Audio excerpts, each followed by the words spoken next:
Assalamualaikum warahmatullahi wabarakatuh. Bal huwa ayatum bayyinatum fis suduril ladzina utul ilma. Al-Quran yang sesungguhnya itu ayat-ayat cinta di dalam dadanya orang yang diberi ilmu. Menarik ini. Bu, jenengan pernah menulis surat cinta? Oh, enggak pernah, wong dapat cinta.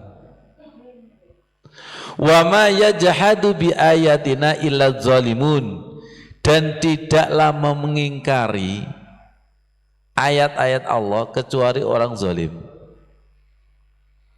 Ini artinya seperti ini. Bagi orang yang hatinya gelap gulita, lihat, walaupun lesannya baca Al-Quran, tetap nggak paham. Ono wongi, wong gelap gulita kok moco. Betul, ayatnya zahir kebaca, tapi nggak paham. Tapi bagi orang yang sudah punya nur, itu mampu membaca Al-Quran makna zahir dan batin. Sesungguhnya ayat-ayat Allah itu di dalam dada. Begini, Rabbi shrah li sadri wa yassir li amri wahlul 'uqdatam min lisani yafqahu qawli Rabbi zidni ilma warzuqni fahma. Jenengan pernah enggak menulis surat cinta? Awalnya itu kertas. Rudi rungokno. Rudi lagi jatuh cinta, nulis di kertas itu. Setelah dilulis oleh Rudi yang cinta, namanya berubah. Tadi namanya kertas, sekarang namanya surat cinta. Semua sepakat namanya surat cinta. Terus kok esok ganti nama itu dari mana? Hebatnya gara-gara ditulisi hati yang jatuh cinta. Dengan saya tanya, surat cinta itu kertasnya apa tulisannya? Tulisannya. Sekarang tak perdalam lagi, yang namanya cinta itu ditulisan apa di dadanya Rudi? Rungokno di ngantuk on. Pun paham. Jadi ayat-ayat cinta itu fisudur. Paham? Baru diekspresikan dalam bentuk artikulasi, ditulis di kertas. Jadi firman Allah itu juga sama. Mungkin di dadanya Allah. Makanya dada ketemu dada, ketemu. Paham? Hati yang bersih dengan hati yang bersih ketemu. Maaf, walaupun gak ngerti arti ini loh. Kono seterumane bro. Lu ada yang tahu artinya kok gak nyetrum? Tahu artinya pikirane, atine kotor, la yamassu illal mutahharun. Bu, jenengan walaupun gak ngerti artinya, kalau bacanya ikut temenan dengan hati dan dada, itu setrumannya ada. Kalau jenengan saya suruh mondok lagi, pakai pempes sampean. Belajar nahu sorob sekian tahun, kedisian mati.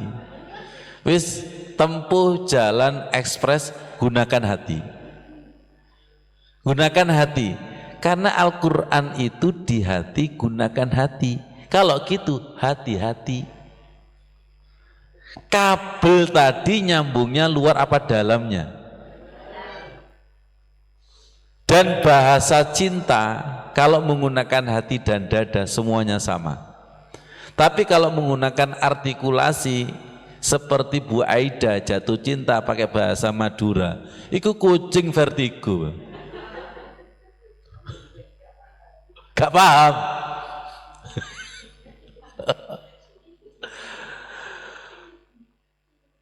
Aku cinta kamu di dalam dada sama. Kalau dia orang Arab, ana uhibbuka. Kalau orang Indonesia, saya cinta kamu. Kalau orang Jawa, aku tresno. Kalau orang Cina, hu aini.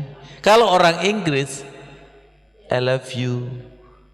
Terjadi perbedaan bahasa itu karena diucapkan. Tapi jero dodone sama. Sudah tahu ayat yang hakiki? Sudah tahu sesungguhnya Al-Quran itu ayat di dalam dada orang yang diberi ilmu. Perhatikan, baca ayatnya sama, tapi pemahaman nang jero dodo loh, dimensinya beda. Ada teman saya namanya si Fulan. Saya kirim WA kepada mbaknya, baca dengan sambung. Dia membaca tulisannya begitu. Dibaca adiknya yang tidak satu dimensi, bacalah dengan sambung. Perasaannya tulisannya yang nyambung ini. Coba ini, gagal paham ini. Wah, maksudnya itu bacalah dengan hati yang sambung kepada Allah, zikir. Dia enggak bacalah dengan sambung, pasangan tulisan ini nyambung. Jujur, jenengan baca Al-Quran itu sering paham atau gagal paham? Kalau gagal paham, zolimin, gelap gulita. Saya pernah baca kitab Ihya, baca Al-Quran, itu enggak paham-paham. Masya Allah, langsung saya wudhu yang benar-benar wudhu. Loh, langsung kebuka itu. Percaya nggak kira-kira? Silakan coba nanti. Kalau baca nggak paham-paham, tajdidul wudhu, silakan perbarui wudhunya. Karena apa? La yamassuhu illal mutahharun. Quran, kitab suci, tidak bisa disentuh dengan hati yang kotor. Jelas beda loh ya, jenengan punya wudhu dan tidak punya wudhu baca Al-Quran beda. Walaupun menggunakan Al-Quran terjemah, beda. Sholat itu wilayah suci, harus wudhu yang betul-betul wudhu. Perhatikan, bajunya juga harus suci, sajadah tempat sholatnya harus suci. Jadi kalau kotor sedikit saja, nggak nyentuh dan nggak nempel, nggak punya asar sholat kita, nggak punya asar bacaan Al-Quran kita. Allah itu thayyibun la yaqbalu illa thayyiban. Jadi kita baca Al-Quran, baca hadis, baca berulang-ulang kok nggak paham-paham, ini kuntu minaz zalimin, hati kita dalam keadaan al-petengu wal dedetu. Jelas ya? Ya Allah. Kalau Al-Quran itu kabelnya Allah, perhatikan. Kalau membaca Al-Quran, kemudian bacaan kita itu direspon Allah, maka Al-Quran ini akan menuntun rohani kita mulaku rabbihim. Ketika bersih loh ya, ketika bersih. Pernah enggak jenengan baca Al-Quran itu hatinya mood, sekali duduk lo 2 juz,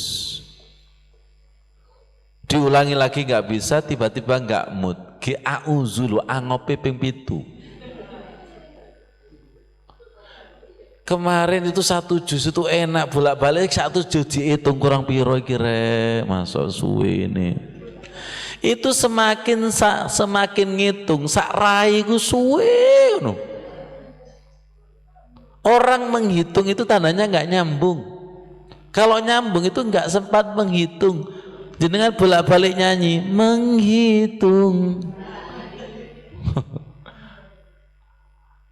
Siapa itu menghitung hari? Orang yang sakit opname di rumah sakit.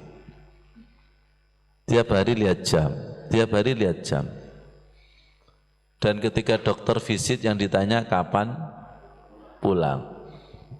ngomong takok Ustaz, kapan mari ngono?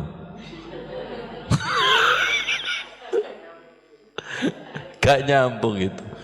Saya punya murid bolak-balik tanya, kapan istirahatnya Ustaz? Itu tandanya gak nyambung pelajaran itu. Gak nyambung angel itu. Ustaz kok istirahat? Nah itu terjabarkan dari ya Bilal arihna bis sholat. Wahai Bilal, gunakan sholatmu sebagai istirahat, bukan konsentrasi. Siswa itu kalau istirahat masuk, lu kok masuk? Tolong pahamkan ya Allah. Wassalamualaikum warahmatullahi wabarakatuh.